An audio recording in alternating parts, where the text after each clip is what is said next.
I'll let Chrissy do It's recording. Yeah. Oh, we're already on recording. Well, it's just saying I don't forget, do I? Fair enough. Lovely. I was glad you remembered last week because 5 minutes in, I thought, oh my God, are we actually recording this? I'm very glad you had hold of it. But yeah, how's your week been, Jack? Yeah, I've been good actually. I've got a fair bit done. Although today I bought a Nerf gun and a target to shoot in the back garden. I don't know whether that's a low or high point of the week, to be honest. I love them. Like whenever we go in Smith's Toys to buy kids for Mother House and his nephew, we always get distracted by the Nerf guns for ourselves. Yeah. Well, I don't even know what it is, so there you go. I just thought at least it's something I can progressively sort of get better at if lockdown goes on a bit long. You know, I can hit the target cleaner and all that sort of thing. You know, I'm just Googling it now. Nerf guns. Yeah. You can modify them to really do damage as well. Just in case the pandemic turns into the purge. Yeah. Yeah, just think with the I'm assuming not with the foam things. You would have to like put pellets. You can get such a powerful spring that it will go through like cardboard and stuff. Really hurt someone. Yeah. That's brilliant. Well, I might have. But it's like the first day that they came out, someone will have tried to do that, won't they? That's the thing. Like the first day that they became a thing, someone will have tried to modify them into an actual weapon. Yeah, no, they have. I mean, there's all kinds of YouTube videos about it. Crossbows and all sorts. It's pretty impressive. Yeah. Can't believe you've never heard of Nerf guns, Chrissy. I haven't heard of a lot, to be fair. So, you know, kind of live my little isolated life, and that's about it. Yeah. So we've got about 5 minutes, haven't we? Lovely. The ticket sales have been amazing this week. They've been absolutely fantastic. We've hit over $1,000 for donations, which is fantastic, and it's bumped us up on our appeal as well, because the emergency appeal we launched a few weeks ago has been sort of ticking away, and I think the tickets this week have launched us over the 200 grand mark, which is just amazing. Wicked. That's awesome. That's what we like to hear. We spoke to your friend Anna Bantle as well this week for tickets. Oh yeah. Yeah, we trialed a few with her this week. Yeah, we're gonna trial another 100 next week, and then we'll go from there. Because I don't exactly know what it is they're doing. Is it just another ticketing platform? Yeah, it's more like it's like an app. More of but yeah, they only really had a day to do it for this week, but they managed to shift a few this week, which is brilliant. Oh, so lovely. Well, we'll see how it goes with a full week on it next week. Yeah, because they said if like streaming stuff and that, they've got stuff sort of they're pretty good at the streaming side. I think they're good because they'll attract a bit more of a different audience because they're not based really up here. I think they're quite popular in London, and then they're streaming in nearly every country now in the world. So brilliant. It targets a different audience that we're not really covering at the moment, being northern. And then my friend at Hot Water said he will. So they've got like a few thousand subscribers on their YouTube channel, their comedy video. I don't know if you've seen him, Paul Smith, that ginger guy doing the comparing stuff. No, I haven't. I'll have a look though. Sort of viral on Facebook. But he said that he'll put the videos up there, and then I'll just put a donation link in the comments and do a little bit before the podcast starts saying you can donate at this such and such place. That's nice. That's a good thing. Because they're really big online, aren't they? Yeah, so they're quite. Because I thought just better to tap into a ready-made, you know, pool of people rather than. That's brilliant. I'll say we're going to put like a best bits together at the end of. Oh, brilliant! Oh, it's great, but no, that's great if you're putting them all on. Yeah. So that's massive. I'll just let him handle it, but they're all over that sort of online thing. Oh, nice. No, I'll have a look at them next week when we're back in. I'll have a gander at them. Lovely.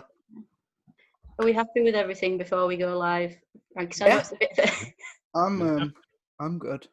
I'm going to talk an amazing amount of shit. That's what we want. I purposefully didn't watch your breakdown of Kindergarten Cop. You're in for a treat. You first like 10 minutes. Oh, I don't even. Is it the one that it's not twins? Is it? It's a different No. Arnold Schwarzenegger. He goes to become a cop in a nursery school. Right.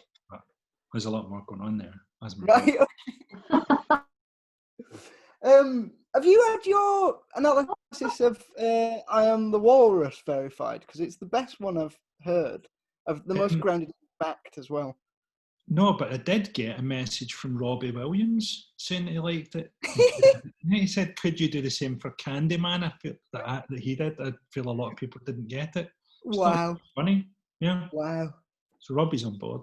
He so I did do you know a lower league footballer called John Parkin? He used to play for Preston and Scunthorpe, and it sort of a big beastly centre forwards type guy.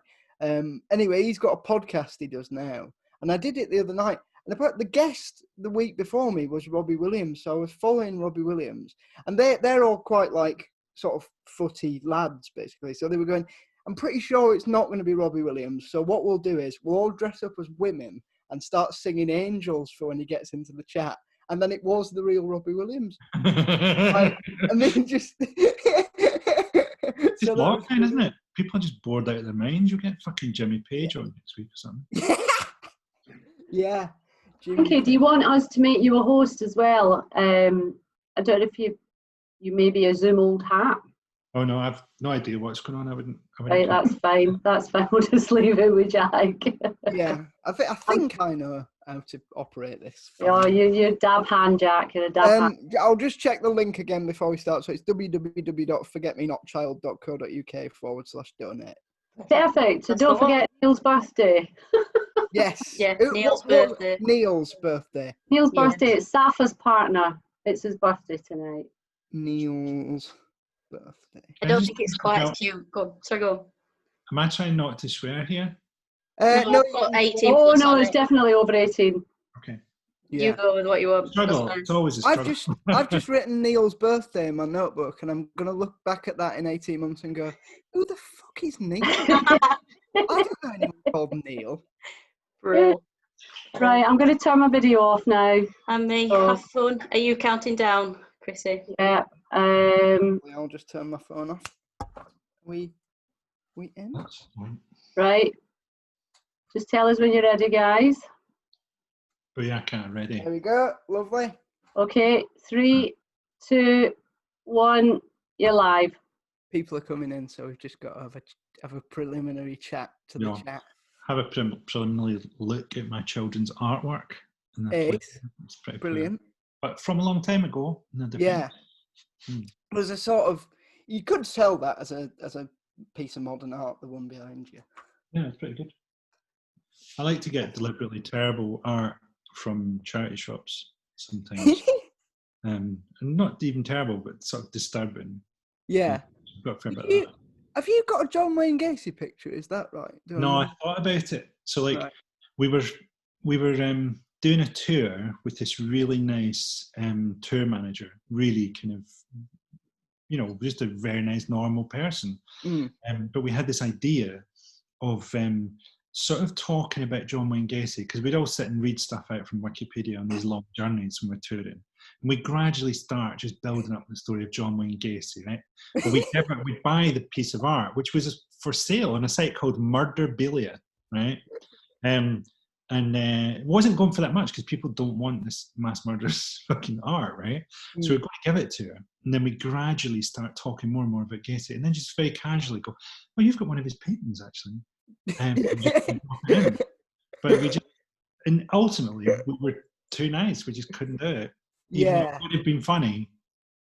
That's not what you want, is it? That no. You don't want. So I had a story about I think I might have told you it before actually in response to that story, but I had a story about a bloke who a mate of me, because my dad's a financial advisor, so a mate of his was going to do some preliminary sort of pension meeting with this bloke who he'd been put in touch with, and he came in and the bloke went, sorry, I know you've come all this way and whatever else, but unfortunately I'm going to have to say no, because I don't need a pension, you see. I've got my own pension, right? So he opens the door to his cellar, and every year he'd bought a Rolf Harris original painting as his pension. So and obviously and then something's happened 3 years later with Old Rolf, and the value of those, I would hope they'd drop through the floor. I don't know.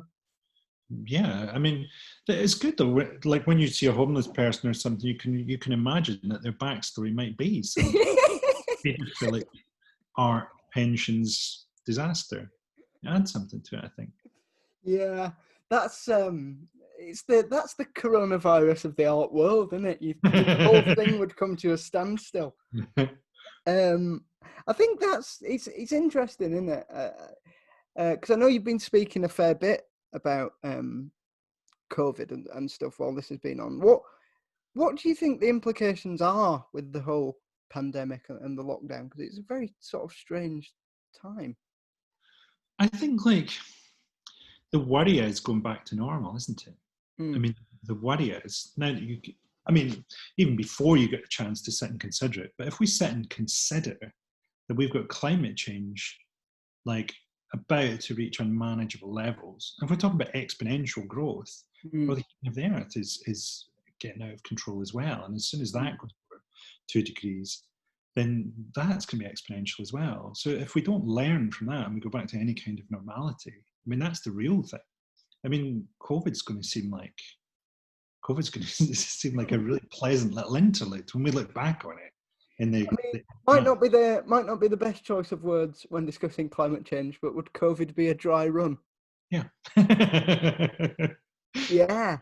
I mean, I really do worry that people ache for normality, and you see that, and it's human. But at the same time, normality for most people didn't work. No, but I think as well, there's also, and it might just be me trying to reframe the positive, but I've been thinking we are living through history at the moment, and it's that thing of mostly nothing happens, but something big has happened, and it's a big event that I think will get talked about for a while. So there is. I sort of think I think there'll be nobody about to talk about it. So like the bigger a thing that happens, the more likely it is that it's not history, because there's going to be, nobody about it. And whatever you write about it will just be used to light a kind of funeral in some garbage city.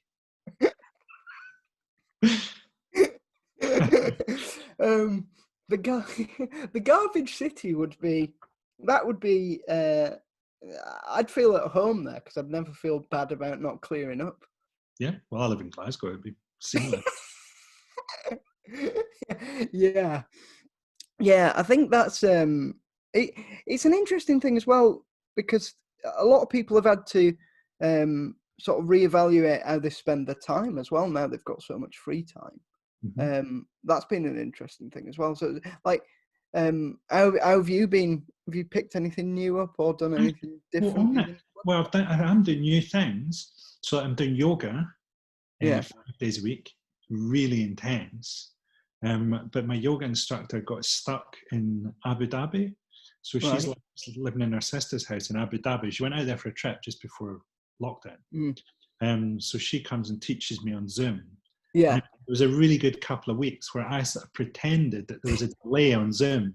The really hard class, right? It's like 75 minutes. So I'd sort of give it like a couple of seconds in between instructions, and gradually she worked out that I was sort of taking the piss.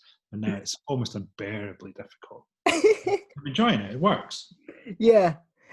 That's not what you sign up for when you think of yoga either, is it? You think of a much more tranquil, less physically exerting sort of a thing. There's a lot of plank in my life, like a lot more than I want. Yeah. But, it's good. Yeah, because at which point does it sort of become remote torture? Because I think it's fucking brutal. Yeah. Like, I don't know what type of yoga it is, but it might also just be like being 16 stone. Like, is not what weight most people are doing yoga at. So, but it does make you really strong. Yeah. Well, that's the thing. It's like there'll be innumerable physical sort of benefits because of that added weight. That's an interesting way of looking at it, I suppose. Yeah. Also, if you ever get in a fight and like really beat the shit out of someone, and it's with yoga, I think that counts double. Yeah, that's why I like jiu-jitsu, man. It's like they go on about how peaceful it is, but actually, it's basically yoga with strangling. It's like it's like if Fred West had come up with yoga. Yeah, they're all super flexible, aren't they? Yeah. There's a good, but that creates a good balance then, I suppose, as well, between the mindsets of the two people, because they're chilled out and they're also like well hard. And they're right into surfing in Brazil. You know, those like Gracie brothers and all that. Yeah. There's a big crossover with like a surf scene. Yeah. Into balance and all that kind of stuff. Yeah. Well, I can just about do jiu-jitsu. I don't know whether I could manage any surfing. That might be a tricky sell. So we because I was just thinking the other day, like the way I've been doing these things is I've had a bit of a chat about how I've met the people that I'm interviewing, and I think the way we met was through Twitter. Actually, that's one of the great things about the internet. Like, someone can just say they like something you've done, and then you can sort of speak to them. And I think you'd seen me on Britain's Got Talent, one of the shows, and said you'd liked it. And I think, and then we got chatting about David Icke or some such, and yeah, but I think that's the good thing about Twitter, and I suppose there is a do you feel like it's connected you anymore at this time? I think there's definitely a thing where like I've met people through it, and like not so much like made friends, like I would consider us to be friends, like not so many of those, but like more like acquaintances and people at DM and stuff as well. So it's good for that. But I just find there's just too much kind of negativity and horror around it. Yeah. I've tried to stop doing it now. So I mean, I've given it up for like a week, but I'm trying to just never do it again, and like give my password to my agent or something, because I just really, do you know what gets me is like male narcissism, I think, is really fucking toxic, and Twitter is full of it, and a lot of it is like, mate, you don't even think this, you're just saying this as a pose. This is just a thing and it's all designed to get reaction. And I think it's lulled a lot of people into becoming quite reactive in their analysis. So instead of analysing things anymore, they react to them. And I think it's really damaging in politics. So say like Trump tweets a thing the other week where he's like put his face on the Independence Day movie, right? And people are going, oh, this is stupid, he's the worst president ever, and blah, blah. And there's like thousands of reactions to it. And you're like, there's no analysis of this. I mean, what is this? I mean, it's like Baudelardian almost in its bizarreness, right? But nobody really analyses it in a meta sense, which I think is worth doing. And everybody just reacts to it, because reacting to it is how you get likes and how you get retweets and how you get attention. And I suppose that's... Trump wants you to react. Yeah, that's easier in 140 characters to just react rather than do any sort of deeper analysis of what's going on, because you're constrained by the word count, I suppose, to a degree. So we can only react in these sort of binary ways. And you're constrained by your audience and what's shareable within those audiences as well. Yeah. You know? Sometimes I'm struck by comedians where you sort of think that actually the better stuff gets less shares. The guy who puts up tweets all the time called Adam Hess, do you know him? Yeah, he's great. And like, literally, I mean, I've said to Adam, the better your joke is, the less it gets. Yeah. Like, yeah, no. You know, so the more sophistication there is and the more nuance there is to the line, the less. Yeah. I've noticed that, and it must have something to do with that quick sort of dopamine hit that you get from social media. Everything, it becomes a sort of fast food style of using. Well, it's like people using the word content now, aren't they? Where that implies no intrinsic value either way, does it? It's just a word. It attaches things from ideology. Do you know what I mean? So things have a point of view, and we sort of view it all. People try to view everything as kind of like entirely framed by their own experience. So for us, we'll get the very obvious thing of people reacting to jokes as if they're real statements, right? So we're getting reacting to sarcastic statements as if they're literal, all that kind of stuff. Yeah. But there's whole layers of like ideology within what people do that are kind of have to be explored by a kind of bigger broader analysis than like 140 characters, which is where we get into Kindergarten Cop. I mean, like, I'm doing a book, like, and I've just done a deal for like doing a non-fiction book in 2022, and I sort of want to write it about the ideology of like really bad movies, right? Because I've been watching all these kind of shit films with the kids that I watched, like growing up and all that kind of stuff. And last night we tried to watch When Harry Met Sally, right? Which is a horrible movie. Have you seen it? I've not seen. I know the orgasm scene, but it's like they tried to make a Woody Allen film at the time because he wasn't making those kind of movies anymore, a date movie. Yeah. And Woody Allen films are like, I'm a horrible person and it's kind of cool, right? That's basically his thing. I'm a prick, isn't it great?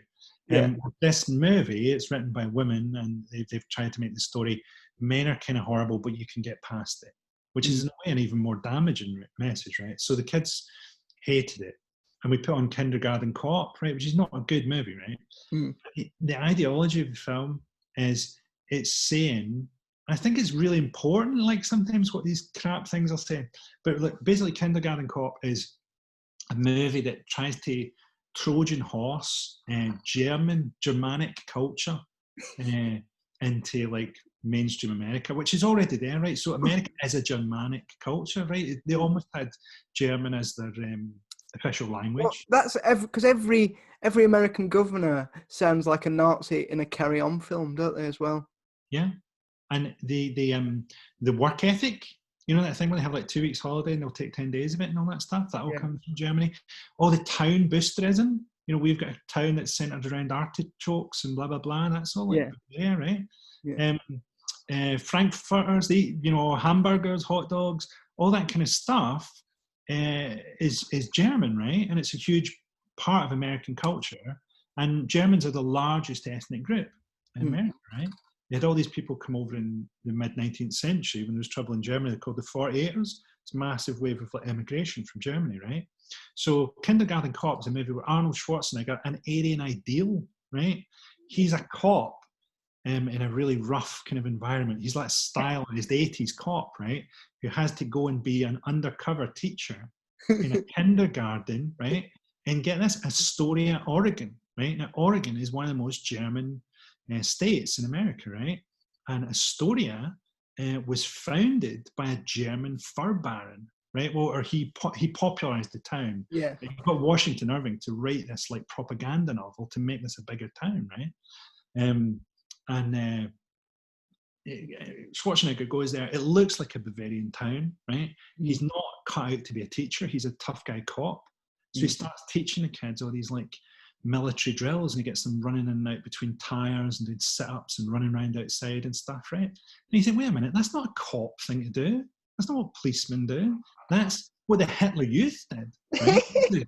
That's a Germanic thing, because the Hitler Youth took that. The Nazis consciously took all that stuff about let's exercise outdoors and let's get into, the wilds of Germany and let's do all this physical exercise. That all came from like socialist workers groups and collectives that were in Germany pre the Nazis, right?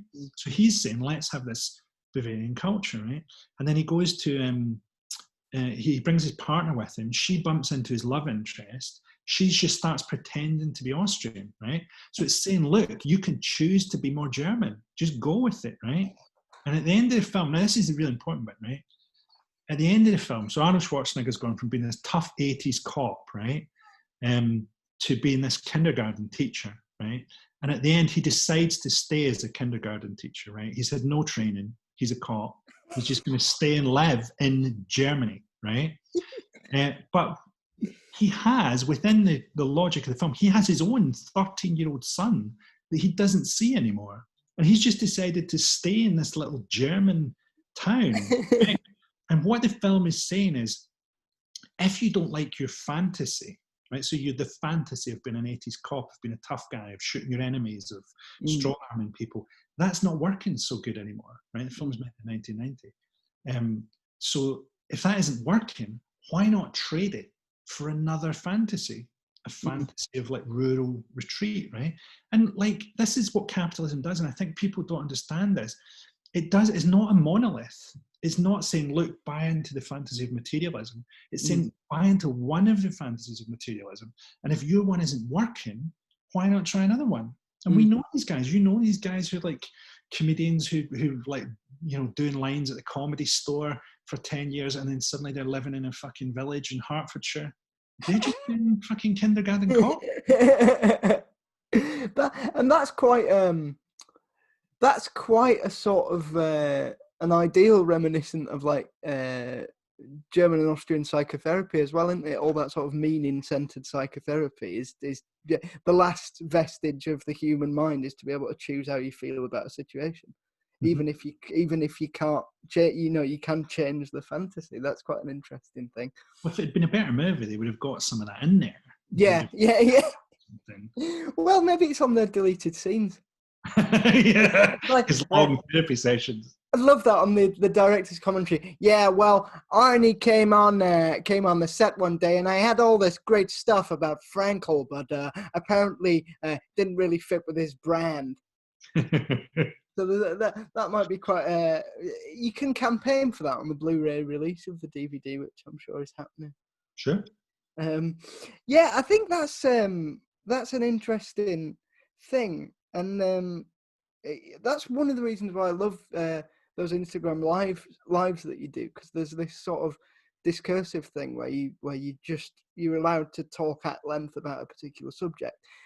Did you find any problems doing that sort of first off, transitioning from being a straight stand-up to doing this more sort of discursive? No, not at all, really. I mean, it's just talking shit, isn't it? In fact, it's much easier to do that than to like compress it into stand-up. Yeah. Do you know what I mean? To find enough kind of meaning and punch in a stand-up. Yeah, because I suppose you do have to, stand-up's sort of halfway house between Twitter and proper discussion. Yeah. I think there's something about stand-up because you're always like trying to please an audience and bring a room together at various points. I mean, not always in gig, but there's some part of us that is kind of looking for approval in stand-up. And I think if you do an art form where you're trying to winnow people out, so like my ideal like Instagram live would be like if like I lost 500 followers or something, that would be a really good one.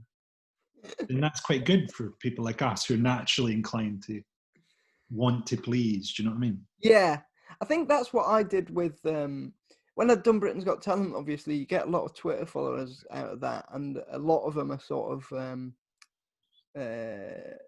lot at the beginning was sort of nationalist cranks. So I would just post some sort of horribly lefty thing, and then just see 3,000 or 4,000 followers drop away, and that you know, I do that every couple of months until we got down to a sort of working majority where I was, you know, of people who wanted to sort of stick around. So it's good to have a purge now and again, I think. Yeah, you forget what some of those people are like, can't they? You open up their Twitter page and you go, holy fuck.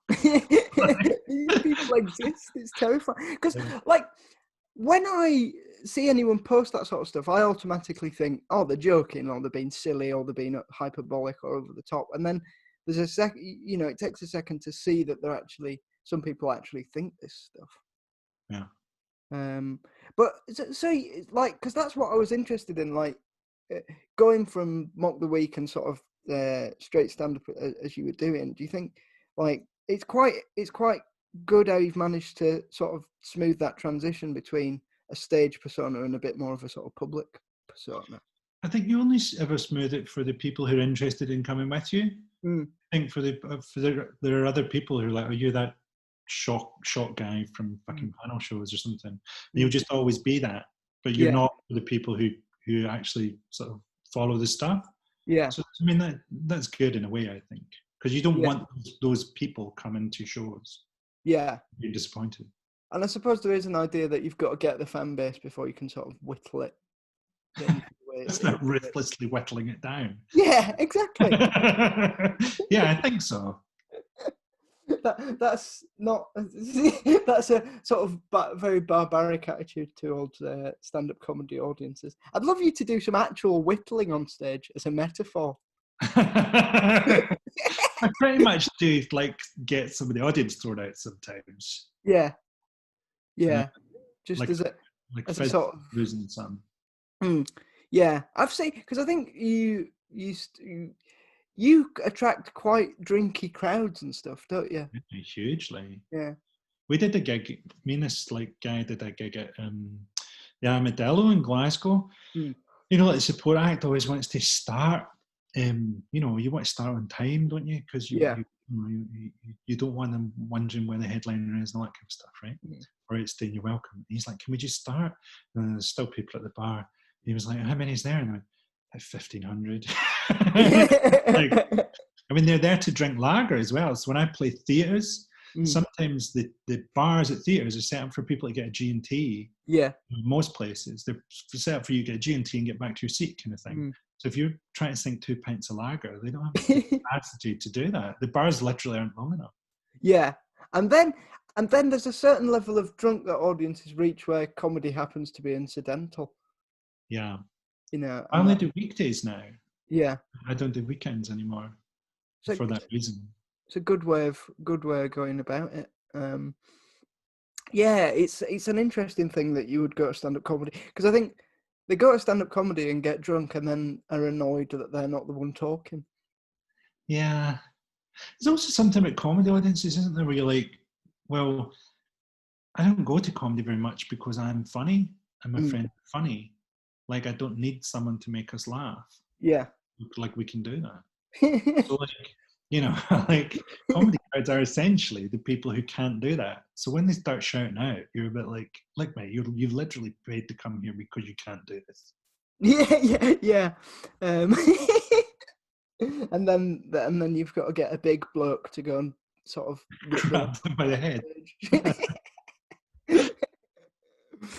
Yeah, it's but you know, I think that's a good thing about the way that stand-up comedy works for not necessarily. I think for me a bit different, but for most people, that sort of coming up through the clubs does harden you for that sort of an environment. Yeah. I mean, it's just like, depends what you're doing as well, because now I find it's so much about politics, the stuff. Like, you can't have a dozen heckles anymore, because like you're just never going to get into anything worthwhile. Yeah, because you're trying to make a nuanced point and say something. Or even it doesn't even need to be nuanced, just longer. You're just trying to do, 15 jokes that all make up this one bit, and if 3 people shout out during it, it all falls to bits. Yeah, exactly. But I think like you probably have attracted a new audience with the columns and all that sort of thing as well. I think there's because there's a new set of people coming to see you probably because of that stuff, which must be nice, because I think they've obviously engaged with another thing that you're doing, which must be quite cool. Yeah, I think they like it as well. So it's not like they read columns and stuff and then come along and go, oh, I don't like that. Yeah. You know what I mean? So, that's quite encouraging. Yeah, because then you can do maybe a bit more of the stuff that they're responding to, which is probably a bit more of how you are in how you are in your life rather than your stage. That seems to be the way it's going, but basically it's like a tough sell. I mean, the thing for me is the last few shows, which I've just done as like 3 albums. Yeah. Is like, there's always a bit in the show I'm really proud of, and it's always really, really hard to get through on stage. Like, really hard. Yeah. There's a good bit about, so this, the last show I did, like for the Scottish tour, is hopefully going to come out as a 45-minute edit on BBC. Nice. But there's a really great section in it about, or I'm really proud of it, about watching Hannah Gadsby's show, and it's about feminism and the kind of jokes I've done in the past, and how does this fit in, are they justifiable, and all this kind of stuff. Yeah. But actually getting through that bit on stage without people screaming was like tough. Yeah. Because did people know the Hannah Gadsby thing? No, they don't know as well. It's like my crowd. That was a funny thing. Apparently, Russell Kane once tried to do a routine about Stuart Lee in the style of Stuart Lee to lampoon Stuart Lee, and none of his audience knew what was going on. They thought, why does he keep repeating himself? I thought I did watch that Hannah Gadsby thing, and I thought it was interesting. Like, it annoyed me a bit in as much as it seemed like a very sort of total way of viewing how people cope with trauma. And it did seem like she was going, oh, you shouldn't make jokes about, your own shortcomings or whatever, because it plays into the dominant role. I didn't buy that whole self-deprecation is... Yeah. That's all of Judaism. Yeah. Jewish comic ever. Yeah. Yeah, but exactly. It's stand-up, isn't it? So, like, the real weakness of stand-up is it sort of simplifies things. So her show is brilliant, and I think the points she makes are brilliant, but, like, it falls under stand-up, which simplifies things a bit. And we all sit here and go, well, it's not quite that, and it's not quite that because she's got to do it as stand-up. Do you know what I mean? Yeah. And also, if I'm ever having a slow writing day, I can always fall back on some self-deprecation. Literally, there you go. There's a bit of self-deprecation for you. I've never liked that thing where people go, oh, yeah, it's so-and-so is good because they're really just having a go at themselves, or you're not. Like, why do you want people to hate themselves? I wish that performer hated himself a bit more. I find that really... And it tends to me to be like working class people that get that. So it's like, oh, Johnny Vegas. It's like really, really, like, obviously, like this kind of self-hatred. Yeah. But you're like, that's not a good thing. The He's amount a guy, Michael. I don't rejoice in the fact that, like, the amount of times, like, what is that? The amount of times I've been out and had some drunk like get me in a headlock and go, you love taking piss out of yourself, don't you? And it's like, it is that sort of. It is that I think at a certain point, like, you do lose a bit of ownership of that, because and I've seen it as well. Like, I think the reason why that works is because I'm in control of that dynamic, and then when people start, thinking they can get involved a bit, that maybe I think is what that's the point Hannah Gadsby was making, that other people then started getting involved and putting the boot in a bit, and that made her rethink what she was doing. Yeah. But, yeah, you're right. I mean, I think there's limits to nuance in speech. Do you know what I mean? And that's why we write. And there's a lot of interesting stuff came up out of it. And how many stand-up shows can you say of that about? Yeah. Yeah. Well, Tim Vine had more laughs in his. So who's the real winner? That's what I want to know. Yeah, I think it's another thing I want, because I've been meaning to chat to you about it online for a bit as well. This thing of you being labelled as a pessimist, I've never got that. And your Wikipedia page has changed recently, hasn't it, from pessimist to optimist? Used to be pessimistic comedian, and now it's like cynical. I've been downgraded to cynical, but I've literally been validated by reality. Yeah, my life. Exactly. So, because that again is another case of someone else having ownership of what they think you're doing. Yeah, I mean, there's like an apocalyptic side to it, but it's like meant as a metaphor. Do you know what I mean? It's like you talk about re-education camps or something. I don't think there'll be re-education camps, but like there'll be something analogous to that. It's a bit like, do you remember that Adam Hill's quote about people with disabilities? I don't think they'll end up in camps, but he did a really great quote about where things were heading under austerity. And I kind of thought, but it does head there. It did head there under austerity, but it's just they didn't have to build the camp. Camps can be virtual. Camps are just like your benefit system. The camps are, they just kept people in. Yeah, that's interesting. But yeah, I think it's that sort of thing of people having ownership over what you're doing is an interesting one, because you've never struck me as pessimistic, really. No, but also it's like, I don't know, you're just allowed to do less. If you're not English and you're not middle class and you're not like the what people expect, who's a public school, Oxbridge educated guy, is what they expect doing satire. And if you're not that, they really struggle to engage enough to get a handle on it. Because it's a bit like someone like me doing satire is sort of like a Cockney gynecologist or something to the average English, but it's a bit like, whoa, what the fuck is that? And like, a lot of them aren't going to tune in enough to go, is this pessimistic? Is this metaphor? Is this apocalyptic? Yeah. It's kind of eschatological, really. Yeah. That's what it's about. That's what I'm into. Yeah, and I suppose then that's, again, we're back to that sort of one-note thing of stand-up, aren't we? That it's got to be one thing or the other, and the nuances sort of taken out of it. Really. Yeah. It's how interested you are in the person, and most people in England and in Britain in general are very interested in people who aren't English, and the cultural dominant voice is middle class, professional public school.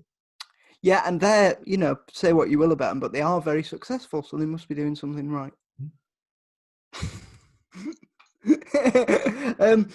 Have you read any good conspiracies in the lockdown? That's another thing I wanted to ask you. I'm a bit disappointed, but it seems to me conspiracy is now verging towards Bill Gates is going to give people a vaccine that will interact with the 5G signal to form some kind of mind control. Are you getting that? So that seems to be where it's gone. I think there was a kind of better period of conspiracy, maybe 5 years ago, which maybe peaked with David Icke's The Moon is Hollow, and there are fucking lizards in it, and they're beaming a signal across the earth from the moon. I thought that was pretty good. I thought all the lizard stuff was great, but now the whole sort of this is New World Order stepping into gear. It's like we say about people not understanding metaphor, like they're creating a sort of fantastical response to displace considering things that are happening that are sort of just as serious. Like Bill Gates isn't into vaccines because he wants to mind control people through vaccines. He's into vaccines because philanthropy is a huge lever for power, and it's something that almost no sane person. Well, why do you think I'm doing the charity podcast? Exactly. It's like Bill Gates. Why do you think I'm here? Yeah, I think it's an interesting one, isn't it, as well, with conspiracy. It's always urgent and something's always about to happen. It's exhausting. But the more you live, the more you see these things come and go, and then the more disillusioned you get with actually believing, because something's always about to kick off. Aliens, the Illuminati, something's always about to happen, and then it very rarely does. I would argue this is fairly recent. So in the days when I started getting conspiracy, there was these books like Disinformation. Do you remember them? So they were publishing things like conspiracy ranged from genuine conspiracism to sort of alternative history and countercultural viewpoints, radical viewpoints, really. So there were large books coming out called Conspiracy that were publishing things like Howard Zinn's chapters from People's History of the United States, Naomi Klein, Jeanette Winterson, even people like that. There's all kinds of what we would think of as really fairly straightforward, uncontroversial left-wing thinkers would be grouped in conspiracism then, right? And it seemed like a pretty broad church. And if you could have told me then it would move towards this kind of pro-Trump and incredibly exhausting dynamic where they incorporate everything. So everything that happens has to be pulled in to an overarching theory. I mean, it's been a big change in that community, probably since 9/11, that really triggered it to being, much more paranoid and much more all-consuming. Probably 9/11 combined with social media has completely moved it. Yeah, exactly. And I think it's an interesting thing that you say, it does have to absorb everything. We'll probably end up on some sort of conspiracy. The best one I've ever seen is on David Icke's website, right? They were doing all the different people who are these reptilian aliens in secret, right? And the best one was they had a compilation of Sky Sports presenters, and it just zoomed in on Ian Dowie's face in slow motion. And underneath it said, "Does this man look human to you?" Right, so we're going to open up the Q&A if that's all right. We've probably answered all the questions. And we've got we've got to wish Neil, who's watching, a happy birthday as well. So happy birthday. Happy birthday, Neil. Tomorrow, Neil, I think. I'm going to have a look at a few Q&A questions. Frankie, you are God. Jack is son of God. What would be your commandments? Commandment? Well, as you know, Jack, I would have one commandment: do what thou wilt. Oh God, that I'm surprised that didn't send the internet wild.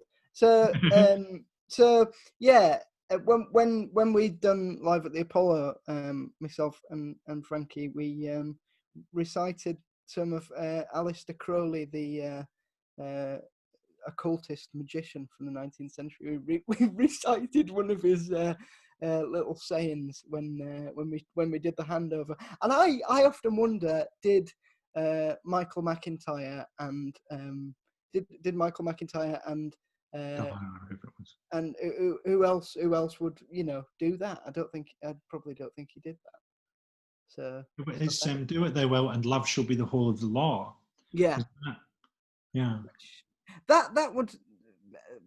I'm too scared of Crowley to put that in my commandments. My commandments would probably be it'll probably be okay, and that's why I hope I get labelled as an optimist on Wikipedia.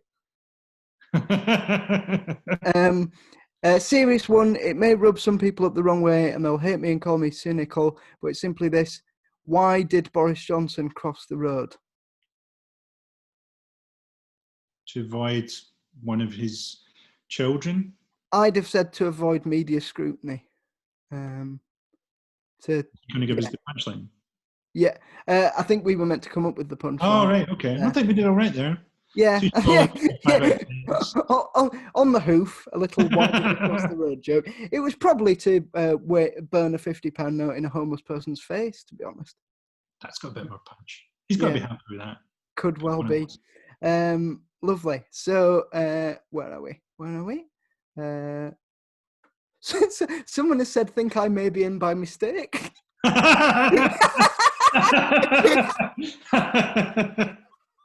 They talked a lot about Aleister Crowley and the ideology of Bavaria. Oh. So here's an interesting one. What joke do you think you've told that's gotten the most backlash, and do you regret anything you've said on stage? Weirdly for me, well, to take the second part first, I always find that's a strange question, because I kind of regret almost everything. I was looking at an interview with that guy LP from Run the Jewels, the guy who used to Beats, and he was like, I can't listen to any of the songs because you're always like, I would move that bit, I would change that thing, that's just great. And that's how it is as a comic for me. You're just like, I can't fucking listen to the stuff because you're like, that should have been different. Is that all right? The whole thing. So to talk about regret to a stand-up is really difficult because we can't even, Billy Connolly says, never listen to any of his shows. Got to keep moving like a shark, like Tony Soprano. Just got to keep ploughing on, moving forward. But the weirdest one for me is the thing that verifiably I got the most shit about for the longest was a joke about Rebecca Adlington. Yeah. She's it's, do you know what a weird thing is with comedy is all the defenses of comedy, if you actually made them properly, are so long-assed that you can't possibly do them, right? So people go, oh, there's the defense of context, right? But context isn't what people think it is. Context doesn't mean if I tell you this detail, then you will understand why the joke was okay. Context means kind of you had to be there. There's all these intangibles to context. So with that Rebecca Adlington thing, they used to always put up all this stuff about the Olympics every week, and I was really, really bored by it. I was like, can you not do that? There's a war on. Can we talk about that? Eventually, they put up a picture of her coming back from the Olympics, and it's everybody getting off the plane. And I used to do a thing every week to try and collapse that discussion, where it's something that was offensive enough that it might get edited, but also that it might just stop the fucking thing. A bit like talking about the Olympics. A bit like David Batty or Claude McAlealy. You just go in with a hard tackle and hope that. And then, Hugh Dennis early, he doesn't like it. But there's no point explaining. So that whole thing of, well, why don't you defend stuff? You're like, how do I defend that? Like, by the time they get to the first 3 sentences, people are like, why are you, like, people aren't programmed anymore to hear that kind of thing. You're just like, you weren't there. It's sort of funny. Like, yeah, maybe they shouldn't have shown it. Yeah, looks bad written down. Yeah. You know, like a lot of stuff. I think that removes all context. You should have had a swimming race with her, I think. That would have been good. I mean, I'm a self-taught swimmer with powerful idiosyncratic strokes. Yeah, I like the swimming pool. I swim like it looks like you've dropped a toaster in the bath. That's how I just a sort of powerful forward motion to get rid of all the old women in front of me. So Jason Taylor says, Frankie, I've been a big fan for many years. I was once friends with you on Facebook. I messaged you to say that one of your jokes was a favourite of mine. You messaged back and said, thank you and stay black. Was it really you on Facebook back then? Would you have possibly said that? Or was I just connected to some other loser pretending to be you? There's so many people pretending to be me on Facebook. And I'm not on there anymore. As your real Facebook's disappeared, yeah. Yeah, so the odds are no. Well, seems likely that I would respond to praise. I'd like a Frankie Boyle special of the MTV program Catfish. But would I say stay black? I'm more likely to say brown pride worldwide, I think. that's more your speed. Yeah. But you know, I'm not totally denying it. Who knows? Maybe in a moment of weakness, I thank the fan. Yeah, lovely. What do we think about Trump's attempt to prevent COVID-19 by using anti-malarial drugs? I don't think he's taken those drugs for a second. I mean, I think that's like I think he snorts Adderall probably, or you know, I think he just has shares in the company and he just talks it up, or he just thinks this will deflect the news cycle from the death toll or stuff like that. Yeah, you know. But the whole thing of I'm always wary of reacting to that stuff now. I just think it sort of needs to be more considered because so much of what he says is bait for the news cycle. Yeah. And there's such an industry now. There's whole people's careers depending on reacting to what he says. Yeah. Late night comedy is just basically a reaction to what he says. You know, that maybe we need to think of more complex responses. Do you know what I mean? And maybe that comes in writing longer form stuff or something. But I think as well that it's enjoyable for people, isn't it, to think to watch him. People do get a weird enjoyment out of what I know I do. Oh, I do. It's like, so I suppose if he's transported it into the realm of entertainment, you need to bring it back into the realm of proper adult discussion. Yeah. Sad, isn't it? We've got to do that. But I think we do. Hi, Jack and Frankie. Tonight has been brilliant. I'm an English teacher, and I know that Frankie was one a long time ago too. We're trying to engage students over the internet. Can either of us think of a way to get students engaged with distance learning without having to make soul-destroying TikToks or other god-awful, humiliating ideas? I'm open to any extreme ideas. Thanks, Lucy in Lincoln. Does she mean of like her students? To get her students engaged with learning? Yeah.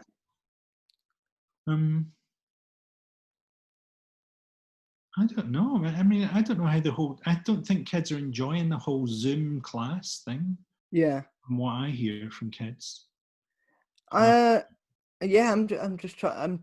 I mean, I've not got enough GCSEs to probably be qualified to answer a question on higher education. You know, if we start like saying we need expertise to talk about things, there's going to be very little to talk about. I know about Bavarian culture. Nothing. I thought you'd done a doctorate in kindergarten cop. No. I think always like creative strategies are good for kids. Like if you can turn something into how do we make this lesson us writing a little screenplay and filming it. And that thing. I think if you can bend it towards creativity, particularly at the moment when people are really bored in lockdown, that's a good thing. I know that that's quite close to the TikTok videos that she's talking about. But I think if you can find strategies to try and make it less pedagogic and more kind of like collaborative, more democratic as well, so that kids are taking the decisions, I think that's always good. Yeah, and that goes for education generally, I suppose, not just just in the lockdown. That's Frankie. Have you found any other excellent theories like the kindergarten cop theory? Hundreds. You should see my IGTV. Yeah, go to Instagram TV. You can find loads of Frankie's theories on stuff.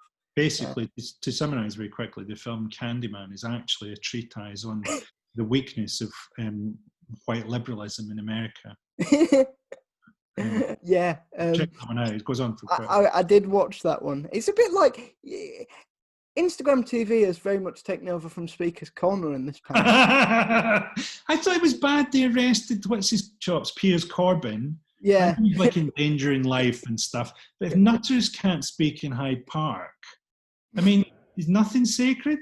He's a nutter. You don't fucking arrest him. But the thing is with Piers Corbyn, like, his brother has been at the seat of British politics, so he must know that a lot of the conspiracy stuff he says is just wrong, and it's the people are too incompetent. I mean, his brother was Jeremy Corbyn, so he must know that people are too sometimes just incompetent, and there's not some people aren't competent enough for some grand conspiracy. I mean, I think it's okay to be a nutter, but there's also that thing, you should be allowed to speak. But I think a lot of free speech absolutists and stuff are in bad faith. Like I was at this conference and I said to some of them, just they're talking about, free speech, blah, blah, blah. And I went, you know that like to do a TV show, we go through all this censorship, right? You know that there's like, people read the scripts and there's like, if you're at Channel 4, there's people from every different group have a representative on a board that goes through your script and stuff, right? What do you think of that? And they were like, they're not trying to fucking monetize that, are they? What they care about is Twitter going to ban them? Is YouTube going to demonetize their ads? Blah, blah, blah. The minute you get to something they're not trying to monetize, you're like, well, wait a minute, my script had to go through 8 stages. You're like, yeah. That I put it on Twitter last night, but the front of David Icke posting memes about how we're all being economically exploited, plus buy my book, charging 15 quid for his book and £99 a month to look at his website. £99 a year, whilst going on about how people are being economically exploited. There's some serious front to Icke. I would also think that thing of like, if you can do work that you're not trying to monetize, I'm not saying this is wrong for anyone to make a living, charge people free work, absolutely. If you can find work that you don't have to monetize and that you can just put out for free, it's fucking really brilliant. It's really freeing for you artistically. Yeah, well, I mean, this podcast I'm doing for free, and that's not necessarily a marker of quality. So yeah, just we would hope that it's good. So Mark, who said I think I'm here by mistake, has now just commented, "Can I stay?" Yeah. So is he a question? No, he just said, "Can I stay?" Yeah, it's nice that. So it's like a proper live comedy gig. People wandering through. What do you guys think about the way the American election's turning out? To me, it's starting to look like 2 senile sex predators battling it out to die of old age in the Oval Office. Well, it's a fascinating question, isn't it? Is that like, can you have a better type of rapist? Yeah, the American election is paedophile top trumps at the moment. Well, it's maybe a metaphor for the system. So the system is trying to tell you that it's decrepit. The system is trying to tell you it doesn't work anymore by hoisting up these 2 people with sort of Alzheimer's and going, look, can you not see that this isn't working, that this is defunct? But yeah, exactly. I think that is the thing. It's a mad thing that the Democratic Party have managed to let people be able to make the argument that Trump might be the more reasonable candidate. I mean, it's incredible. Yeah. It's incredible. But when you meet those people, they're like, so roughly correspond to like centrists in Britain. I mean, when you meet those people, I mean, they have a satanic hatred for, I guess, change. I guess like any kind of change for the good, or, they're just like, I mean, I like the very couple of times that I've met people who were like kind of senior Labour kind of centrist people, I've been like really blown away by their almost kind of demonic. You're not doing much to. I've tried to quell the conspiracy theories of the You're not doing much to. Not actually demonic, but they're like. I mean, it's like quite a mindset, isn't it? I would rather the whole place imploded than that there was some mild social change that brought us in line with Scandinavia. That would just be too much. Yeah, well, flat pack furniture is the first step on the road towards oblivion. Death camps. Yeah, flat pack fucking death camps. Where we're heading. Assemble your own fucking bunks in the death. Right. Well, on that note. Frankie, it's been lovely having you. So if you've enjoyed the podcast, donate. You can donate to Forget Me Not Child, who have sponsored this podcast. The podcast is in aid of them. They do great work. They're a children's hospice local to me, helping children with life-shortening conditions all across the West Yorkshire region. They're fantastic. You can donate at www.forgetmenotchild.co.uk/donate. We'll be back next week with Joe Lysett at the early time of 6:45. But yeah, that's been episode 3. Thank you to Frankie Boyle for being a guest on Jack, Carroll and Friends. All right, see you soon. Take care, man. Bye-bye. We just wait for the public to file out.